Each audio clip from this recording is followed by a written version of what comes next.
Qui ne voudrait pas sortir avec les belles stars de cinéma des années 70? Ces femmes étaient autrefois des idoles, convoitées pour leur génie, leur apparence et leur talent. Aujourd'hui, elles ont évolué, mais elles sont toujours aussi belles. Voyons comment ces femmes sont aujourd'hui comparées à ce qu'elles étaient avant. Numéro 15. Ellen Anton. Anton est née le 12 octobre 1950 à Yucapa, en Californie. Elle a commencé son parcours dans le showbiz après avoir remporté Miss Californie en 1969. Bientôt, Anton a fait ses débuts sur les écrans de télévision, faisant ses débuts dans The Great American Beauty Contest. Sa renommée a grimpé en flèche en tant que visage des cigares Muriel et des matelas Certa au début des années 70. Finalement, ABC lui a proposé une série estivale, Mel and Susan Together, en partenariat avec Mel Tillis, qui mettait en valeur ses talents de chanteuse et de comédienne. Malgré son statut relativement inconnu, ce fut le tournant de sa carrière. Sa popularité a grimpé en flèche après cela. En 1979, elle joue dans une série éphémère mais mémorable, Cliffhangers. Son segment, intitulé Stop Susan Williams, captive tellement le public qu'il est transformé en téléfilm, The Girl Who Saved the World. Mais ce n'est qu'en 1979 qu'elle fait son apparition sur grand écran avec son rôle principal dans Golden Girl, aux côtés de James Coburn. Reconnue par le magazine Time comme l'une des stars les plus prometteuses de 1979, Susan Anton revient sur le radar de NBC. Elle est la tête d'affiche de son émission de variété, Presenting Susan Anton, un numéro solo qui prolonge son succès de 1978. Alors que certaines personnes ne pouvaient s'empêcher de s'évanouir devant cette beauté, sa relation avec la star de la télévision Dudley Moore était extrêmement populaire, grâce à leurs différences de taille inhabituelles. Aujourd'hui, Susan reste une artiste polyvalente, impliquée dans le théâtre, le chant et la production. Elle consacre également une grande partie de son temps à des œuvres caritatives, prouvant que ses talents s'étendent bien au-delà de la scène et de l'écran. Mais elle n'était pas la seule star blonde à avoir conquis le monde entier avec son style exceptionnel. Numéro 14. Charo. Elle était surtout connue pour ses cheveux blonds platine, sa belle silhouette et son slogan contagieux, Cuchi Cuchi. Née sous le nom de Maria del Rosario Mercedes Pilar Martinez, elle n'est pas seulement douée pour un seul domaine. Cette femme hispano-américaine est restée actrice, chanteuse, comédienne et guitariste de flamenco. Elle aurait été découverte par le chef d'orchestre Xavier Cugat. Leur mariage en 1966 l'a propulsée sous les projecteurs. Cugat présentant fièrement ses talents dans des spectacles à Las Vegas et à New York. Entre 1965 et 1967, elle a fait 4 apparitions au Ed Sullivan Show, aux côtés de son mari, ce qui a encore élargi sa portée. Au début des années 70, Charo était la tête d'affiche à Las Vegas, obtenant des cachets comparables à ceux de Frank Sinatra et Dean Martin. Entre ses engagements musicaux, Charo a honoré les écrans de télévision dans les années 70 avec des apparitions dans des émissions comme The Love Boat et Ironside. En 1976, elle a joué dans un épisode pilote invendu de Charo and the Surgeon, qui a été diffusé uniquement sur l'American Armed Forces Network à l'étranger. Un divorce avec Cugat en 1978 l'a amené à épouser Kel Raston. Le couple a passé des années à Hawaï et n'est revenu en Californie qu'en 2015. Charo continue aujourd'hui de faire des apparitions occasionnelles à la télévision, la plus récente étant dans RuPaul's Drag Race en mars 2020. Son charme et son charisme brillent toujours de mille feux, faisant d'elle l'une des figures les plus appréciées du monde du divertissement. Mais au-delà de leur beauté et de leur talent, certaines stars féminines ont les success stories les plus inspirantes, comme vous êtes sur le point de le voir. Numéro 13. Lola Falana. Le voyage de Lola a commencé lorsque Sammy Davis Jr., un chanteur de renom, l'a découverte et a ouvert la voie à sa carrière. Il lui offre même un rôle dans le spectacle Golden Boy de Broadway en 1964. Son talent de chanteuse est fulgurant et en 1965, elle sort son premier single, My Baby, sur Mercury Records. L'année suivante, elle apparaît sur grand écran dans son premier long-métrage, A Man Called Adam, aux côtés de Sammy Davis Jr. Le film plonge dans la vie d'un musicien de jazz autodestructeur interprété par Davis. Les années 70 marquent l'apogée de sa carrière, avec des apparitions dans des émissions de télévision telles que The New Cosby Show et The Streets of San Francisco. Elle obtient même une nomination aux Golden Globes pour son rôle dans The Liberation of L.B. Jones. En 1970, grâce à sa beauté intemporelle, elle apparaît dans les pages de Playboy et devient l'égérie de la ligne de cosmétiques et de parfums Tigris de Fabergé. Las Vegas devient également sa scène dans les années 70, où elle règne en tant que reine de Las Vegas. Ses spectacles électrisants au Riviera, au Sands et au MGM Grand ont toujours été un succès. Lana s'est assuré la place d'artiste féminine la mieux payée de Las Vegas, gagnant jusqu'à $100 000 par spectacle pendant 20 semaines par an. En 1980, la sclérose en plaques a frappé, ce qui a mis un terme définitif à sa carrière. Sa détermination, sa nouvelle foi dans le catholicisme et une thérapie acharnée l'ont aidé à surmonter la maladie. En 5 mois, elle était de nouveau sur pied. Ses jours de comédienne sont désormais terminés. Elle consacre son temps au ministère Lambs of God, une cause qui soutient les enfants orphelins en Afrique subsaharienne. Cependant, cette liste ne serait pas complète sans la prochaine beauté des années 70 de cette liste. Numéro 12. Lynda Carter. 1972 a marqué le début du voyage de Carter vers la célébrité lorsqu'elle a remporté un concours de beauté locale en Arizona. Mais au niveau national, personne ne la connaissait vraiment jusqu'à ce qu'elle remporte le titre de Miss Monde USA alors qu'elle représentait son état d'origine. Après cela, elle est passée au théâtre en suivant des cours dans diverses écoles de théâtre de New York.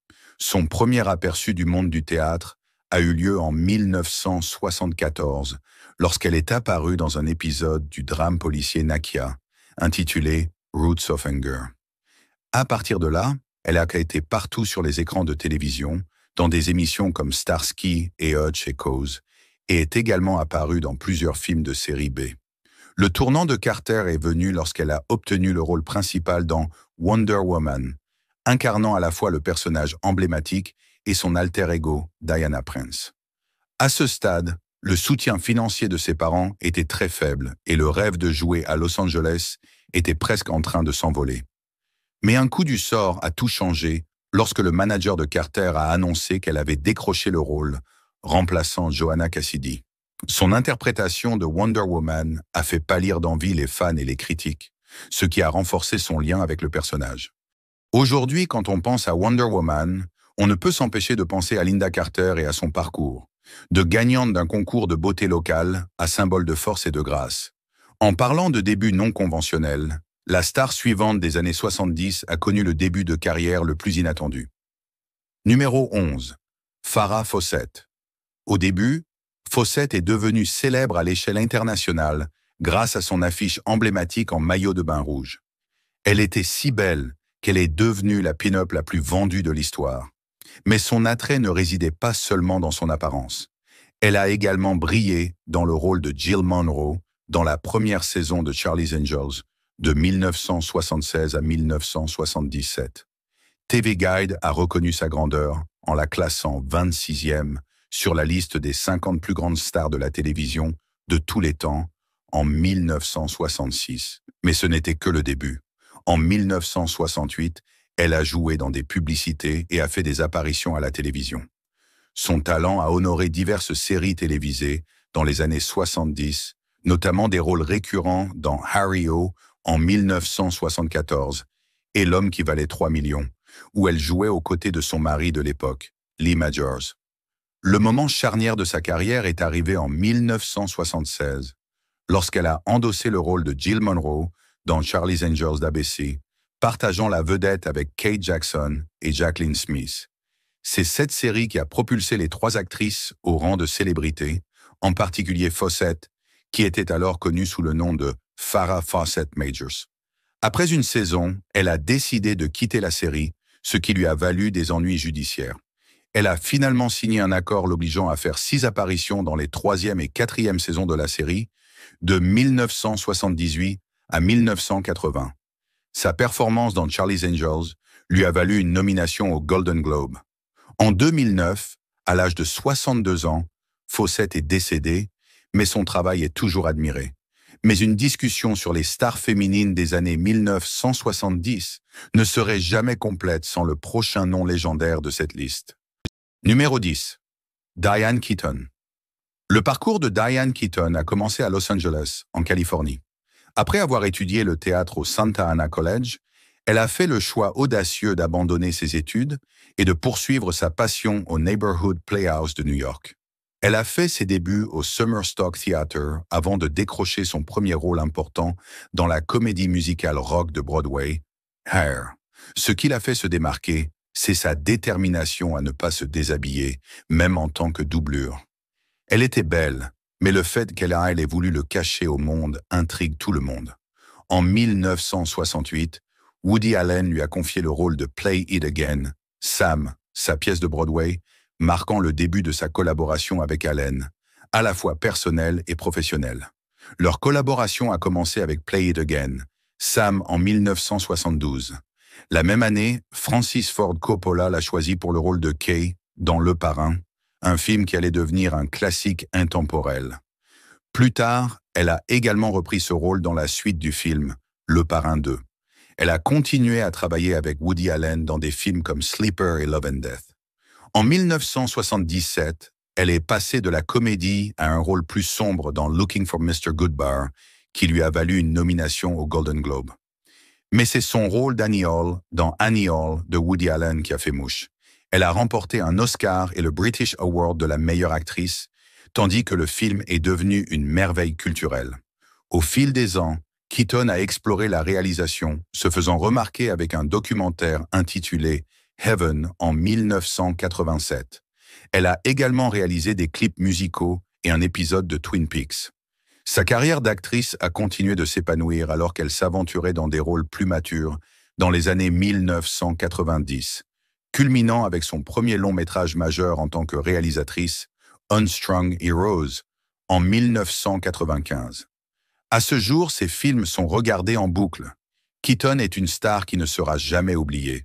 Mais certaines femmes sont simplement nées pour être des stars, comme vous êtes sur le point de le voir avec la prochaine personnalité superstar. Numéro 9. Meryl Streep. Meryl Streep, souvent considérée comme la meilleure actrice de notre époque, compte 21 nominations aux Oscars, dont 3 victoires. Née Mary Louise Streep en 1949 à Summit, dans le New Jersey, ses racines remontent à des ancêtres allemands, suisses-allemands, anglais et irlandais par ses parents. Ses aspirations initiales penchaient vers l'opéra, mais sa passion s'est tournée vers le métier d'actrice pendant ses études au Vassar College. Après avoir obtenu son diplôme, elle a perfectionné ses compétences à la Yale School of Drama. Ses débuts au cinéma dans Julia en 1977 ont mis en valeur son talent, lui valant une nomination aux Oscars l'année suivante pour Voyage au bout de l'enfer. Le jeu d'acteur exceptionnel de Meryl Streep lui a valu un Oscar pour Kramer contre Kramer en 1979 et le choix de Sophie en 1982, où elle a livré un portrait déchirant d'une mère dans un camp de concentration nazi. Professionnelle dans l'âme, elle s'est préparée avec beaucoup de dévouement pour ses rôles, offrant certaines des meilleures performances dans des films tels que Silkwood, Out of Africa et Ironweed. Bien qu'elle ait dû faire face à des défis au début des années 1990, sa carrière a rebondi avec des rôles marquants dans The Bridges of Madison County en 1995 et Marvin's Room en 1996. Mais 3 ans plus tard, elle s'est tournée vers la production cinématographique en tant que productrice exécutive de First Do No Harm.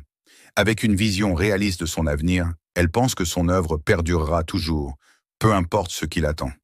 Sa confiance en elle l'a fait se démarquer comme l'une des plus belles femmes de son époque, et à ce jour, elle reste tout aussi belle. En parlant de beauté intemporelle et de réalisation, la prochaine personne sur la liste vous époustouflera. Numéro 8.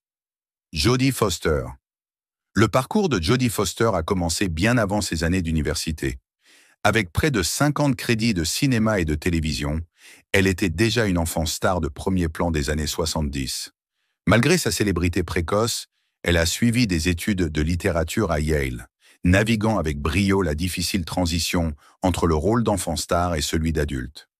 Elle a fait ses débuts en tant qu'actrice dans la série télévisée Mayberry RFD en 1968, mais c'est en 1976, année qui a changé sa vie, que Foster est devenue une star. Elle a joué dans 5 films, les plus célèbres étant Taxi Driver en 1976 et Bugsy Malone. À seulement 14 ans, elle est également entrée dans l'histoire en devenant la plus jeune animatrice de Saturday Night Live. Dans une interview avec Warhol et Guinness, Foster a parlé de son aversion pour les scènes intimes et a partagé des anecdotes tirées de ses expériences. Elle était donc non seulement talentueuse et belle, mais aussi sage, mais pour son âge. Son interprétation dans Taxi Driver était si extraordinaire que les gens étaient obsédés par son personnage et essayaient de reproduire ses pitreries. Elle a pourtant reçu 2 Oscars avant d'avoir 30 ans.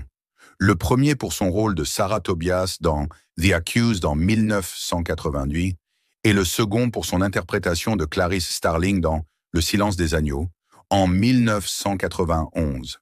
Son impressionnante carrière s'est étendue sur 45 ans et en 2013, elle a reçu le prix Cecil B. 2000 aux Oscars en reconnaissance de ses grandes contributions à l'industrie du divertissement. Connue pour sa vie privée, Foster a rompu le silence sur sa vie privée lors de la cérémonie de remise des prix. Expel a exprimé sa gratitude pour ses 2 fils et son ex-partenaire de 20 ans, qu'elle appelait affectueusement sa famille moderne. Mais rien ne vaut le talent polyvalent de certaines de ses 70 stars, comme vous allez le voir. Numéro 7. Kathy Lee Crosby. Kathy est une femme qui peut tout faire. Elle est actrice, scénariste, productrice et même joueuse de tennis professionnelle. Son parcours dans l'industrie du divertissement a commencé en 1968 avec sa première apparition à l'écran dans It Takes a Thief. Au fil des années 70, elle est devenue un visage familier, faisant des apparitions dans des émissions populaires comme Marcus Welby, Maryland, Cannon et Barnaby Jones. En 1974, elle a obtenu le rôle de Diana Prince, également connue sous le nom de Wonder Woman, dans un téléfilm qui devait servir de pilote à une série potentielle. Bien que le film ait eu de bons résultats d'audience, ABC a décidé d'aller dans une direction différente, en choisissant finalement Lynda Carter pour incarner l'héroïne emblématique de la bande dessinée. Alors que les années 70 passaient aux années 90, Kathy se retrouva dans un rôle qui allait laisser une trace durable. Elle devint co-animatrice de That's Incredible, une émission de télé-réalité diffusée sur ABC de 1980 à 1984. Ce rôle allait devenir l'une de ses contributions les plus mémorables à la télévision. À ce jour, Crosby reste active à la fois devant et derrière la caméra. Si vous tombez sur un ancien exemplaire du magazine One Woman de 1984, vous la trouverez en vedette dans la 2e édition. Le magazine présente de superbes photos en couleur de Crosby, prises par 6 photographes différents, ce qui en fait un joyau de collection. Mais aucune star féminine n'était aussi dévouée à son art que la personne suivante sur cette liste. Star féminine était aussi dévouée à son art que la personne suivante sur cette liste. Numéro 6. Phyllis Davis. Au milieu des années 1960, Phyllis s'installe en Californie, poussée par sa passion pour le métier d'actrice. Désireuse d'apprendre et de réussir, elle s'inscrit à des cours de théâtre et réussit à décrocher des petits rôles dans quelques films de 1966, dont Lord Love a Duck, Spine Out of Mount Matterhorn, côté d'Elvis Presley et The Swinger avec Anne Margaret. Sa renommée n'est pas aussi explosive et instantanée que celle des autres stars féminines de son époque, mais son talent et son potentiel de star émergente commenceront bientôt à briller. Phyllis continue de trouver des opportunités, même s'il s'agit de petits rôles, et sa détermination finit par payer en 1970 lorsqu'elle décroche le rôle de Susan Lake dans le long-métrage Beyond the Valley of the Dolls. Bien que le film soit devenu un film culte, il est également considéré comme l'un des pires films jamais réalisés. Tout au long des années 1970, Phyllis s'oriente activement vers la télévision. Elle a décroché un rôle récurrent dans Love American Style, apparaissant dans 7 épisodes entre 1970 et 1973.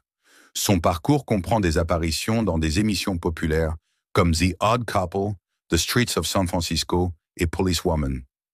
Mais c'est son interprétation de Beatrice Travis dans la série largement reconnue Vegas, diffusée de 1978 à 1981, qui reste l'une des plus marquantes de sa carrière. Son dévouement au métier d'actrice s'est poursuivi dans les années 90, mais elle est malheureusement décédée à l'âge de 73 ans à Henderson, Nevada, en 2013 après une bataille contre le cancer. Ses contributions à l'industrie restent importantes à ce jour. Davis était très dévouée à son travail et il y a beaucoup de stars féminines comme elle qui refusent tout simplement d'abandonner. Il est temps de passer au choix des abonnés du jour. Cette star appartenait au Hollywood des années 70, mais elle se démarquait de la foule, défiant toujours les normes de beauté conventionnelles et embrassant son caractère unique à bras ouverts. Elle mesurait 1,80 m avec des cheveux noirs ondulés et en bataille. Pourtant, elle sortait toujours sans maquillage, avec l'air d'être partout avec les cheveux non brossés. Elle n'investissait jamais beaucoup d'argent dans ses vêtements non plus, mais même à cette époque, beaucoup de gens avaient du mal à lui résister. Sa présence attirait les gens. Elle a toujours joué dans des films qui ne suivaient aucune des règles établies pour la narration habituelle. Ils ont tous été acclamés par la critique pour leurs récits originaux. Mais ensuite, quelque chose s'est produit qui a changé les choses pour toujours. À ce jour, personne ne sait ce qui s'est passé, mais la star a disparu de la surface de la Terre. Elle avait déjà signé plusieurs rôles au cinéma, mais ils ont tous été laissés en suspens car elle a disparu et n'a jamais été retrouvée. Pensez-vous qu'elle a disparu volontairement après avoir été fatiguée de ce monde et de ses attentes, ou qu'il lui est arrivé quelque chose de terrible? N'oubliez pas de commenter ci-dessous et de nous dire ce que vous en pensez. Passons maintenant au sujet suivant. Numéro 5. Goldie Hawn Goldie, grâce à sa personnalité vive, a eu une carrière cinématographique extrêmement réussie à la fin des années 60 et au début des années 70. Son parcours a commencé en tant que danseuse joyeuse dans son premier film de 1968, The One and Only Genuine Original Family Band, où elle était créditée sous le nom de Goldie Jean. Original Family Band, où elle était créditée sous le nom de Goldie Jean. Cependant, elle a remporté un Oscar en 1969 qu'elle a obtenu pour son second rôle dans Cactus Flower. Après cela, la carrière cinématographique de Goldie a atteint de nouveaux sommets. Elle a endossé plusieurs rôles allant de comédies à succès à des drames satiriques comme The Girl from Petrovka et The Sugarland Express en 1774, ainsi que Shampoo en 1775. Goldie ne s'est pas limitée au grand écran. Elle a également fait le bonheur du public télévisuel avec 2 émissions spéciales remarquables, Pure Goldie en 1971 et The Goldie Hawn Special en 1978, cette dernière marquant son retour sous les projecteurs après une pause de 2 ans, suite à la sortie de The Duchess and the Dirtwater Fox. 1978, cette dernière marquant son retour sous les projecteurs après une pause de 2 ans suite à la sortie de The Duchess and the Dirtwater Fox. Pendant cette pause, elle s'est concentrée sur son mariage et la naissance de son fils. La polyvalence de Hawn était la partie la plus fascinante d'elle, car elle passait sans effort de la comédie au drame. Certaines personnes sont dotées d'une quantité énorme de talent et de qualités uniques, tout comme la prochaine célébrité de notre liste. De talent et de qualités uniques, tout comme la prochaine célébrité de notre liste. Numéro 4. Cheryl Ladd, actrice et chanteuse américaine. Elle est surtout connue pour son interprétation de Chris Monroe dans la célèbre série télévisée Charlie's Angels. Elle est née le 12 juillet 1951 à Huron, dans le Dakota du Sud, et s'est mariée avec David Ladd en 1973. Même après leur divorce en 1980, elle a conservé son nom de femme mariée, Cheryl Ladd, ce qui a contribué à sa célébrité. En 1970, Cheryl entre à Hollywood avec le rêve de devenir une artiste, mais son talent d'actrice brille beaucoup plus. Elle commence avec de petits rôles dans diverses émissions comme The Rookies, The Partridge Family et Happy Days. Sa grande percée arrive lorsqu'elle remplace Farrah Fawcett dans le rôle de Chris Monroe dans Charlie's Angels. Après cela, elle prête sa voix à Melody dans Josie and the Pussycats de Hanna-Barbera. Au sommet de sa carrière d'actrice, elle saisit l'occasion de raviver sa passion pour le chant et, à la fin des années 70, Ladd devient plus visible dans des séries de comédies musicales et des événements spéciaux, comme son interprétation de l'hymne national au Super Bowl XIV en 1980. Son plus grand succès musical fut le tube Think It Over de 1978, qui atteignit la 34e place du Billboard Hot 100 et reçut un disque d'or. En 1982, Walking in the Rain, la chanson de clôture de Charlie's Angels, sortit en single au Japon. Pourtant, Cheryl resta un visage familier à la télévision, avec des rôles dans de nombreux films et émissions de télévision couvrant plusieurs genres. Sa présence dans le monde du divertissement se caractérise par sa polyvalence en tant qu'actrice et son statut de One Hit Wonder dans le monde de la musique. Numéro 3. Faye Dunaway. Dunaway a toujours été célébrée pour son interprétation de personnages féminins à forte volonté, et elle était une figure marquante du deuxième âge d'or d'Hollywood. Après avoir joué dans plusieurs films à succès, le monde entier connaissait son talent. Étonnamment, elle a pu se mesurer aux plus grandes stars masculines de l'époque dans les années 70. Au début, Dunaway s'est lancée dans des concours de beauté pendant son adolescence, mais s'est ensuite tournée vers le métier d'actrice. Son parcours vers Hollywood a commencé avec son rôle dans la comédie contre-culturelle The Happening en 1967.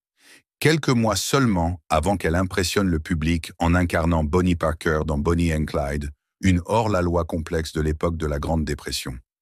Parmi ses succès ultérieurs, citons l'affaire Thomas Crown, Puzzle of a Downfall Child et Little Big Man.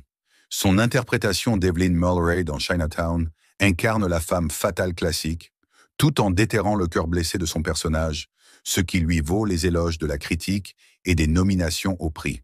Mais sa carrière prend un tournant inattendu lorsqu'elle livre une performance exceptionnelle dans le film biographique malheureux Mommie Dearest en 1981, qui met temporairement un frein à sa réussite. Cela lui permet de devenir une icône appréciée de la communauté gay. Elle a plus tard exprimé des regrets concernant son rôle car, après cela, sa carrière a pris un tournant difficile avec des films comme The Wicked Lady en 1983 et Supergirl en 1984. Pourtant, son héritage durable lui a valu une étoile sur le Hollywood Walk of Fame. Au fil des années, elle s'est lancée dans divers projets, notamment dans la réalisation et la télévision. Après une pause, Dunaway est revenue sous les feux de la rampe aux Oscars 2017, où elle a participé à un événement mémorable d'annonce du meilleur film. Ces derniers temps, elle est apparue dans de nombreux films et continue d'influencer l'industrie du divertissement. Mais il y a eu des stars incroyables des années 70 qui sont mortes en faisant ce qu'elles aimaient. La prochaine célébrité de cette liste en est un parfait exemple. Numéro 2. Carrie Fisher Fisher IL est l'une des femmes les plus talentueuses d'Amérique, originaire de Burbank, en Californie. Elle est surtout connue pour son interprétation de la princesse Leia Organa, l'intrépide chef rebelle, dans la trilogie originale de Star Wars de 1977 à 1983. Le courage, l'assurance et la résilience de Leia ont fait d'elle une figure emblématique des genres de la science-fiction et de la fantasy, élevant Fisher au rang de star internationale. Son parcours s'est poursuivi avec la trilogie de la suite de Star Wars, bien que sa vie ait été écourtée pendant la production de la trilogie. Au-delà de sa carrière d'actrice, Fisher s'est lancée dans la littérature. Ses romans autobiographiques, dont Postcards from the Edge de 1987 et The Best Awful There Is de 2004, ont offert des aperçus sincères de ses luttes réelles avec la santé physique et mentale, ainsi que de ses relations personnelles complexes. Fisher a également apporté d'importantes contributions non créditées en tant que script doctor, peaufinant les scripts de films populaires comme Sister Act, Last Action Hero et The Wedding Singer. Mais les débuts de Fisher à Broadway en tant que chanteuse ont eu lieu en 1973 lorsqu'elle a rejoint la distribution d'Irene, une reprise de la comédie musicale de James Montgomery de 1919. Au milieu des années 1970, elle a perfectionné ses compétences à la Central School of Speech and Drama de Londres et au Sarah Lawrence College de Yonkers, New York, bien qu'elle ait finalement quitté l'université. Et Sarah Lawrence College à Yonkers, New York, bien qu'elle ait finalement quitté l'université. Ses débuts sur grand écran se sont déroulés dans la comédie Shampoo en 1975, où elle a interprété Lorna Karpf, une adolescente fougueuse de Beverly Hills, avec un plan audacieux pour séduire l'amant de sa mère. À travers ce rôle, elle a exploré un projet avec un casting mature et un récit unique, très différent de son rôle dans Star Wars. Avec un casting mature et un récit unique, très différent de son rôle dans Star Wars. Il a également montré qu'un acteur ne devrait jamais se limiter à un seul rôle célèbre toute sa vie. Elle peut faire toutes sortes de choses différentes et toujours réussir dans son travail. Mais la star suivante sur cette liste était bien plus talentueuse que vous ne pouvez l'imaginer, même si elle a eu une courte vie. Numéro 1. Olivia Newton-John. Elle est née à Cambridge, en Angleterre, en 1948 et est devenue célèbre pour sa voix exceptionnelle et son oreille absolue. Pour bien démarrer sa carrière, elle a déménagé en Australie, puis en Angleterre, où elle a chanté en duo. Elle a même joué dans un film de science-fiction. Mais ce n'est qu'après son apparition dans une émission de télévision britannique que les jours de gloire de sa carrière solo ont commencé.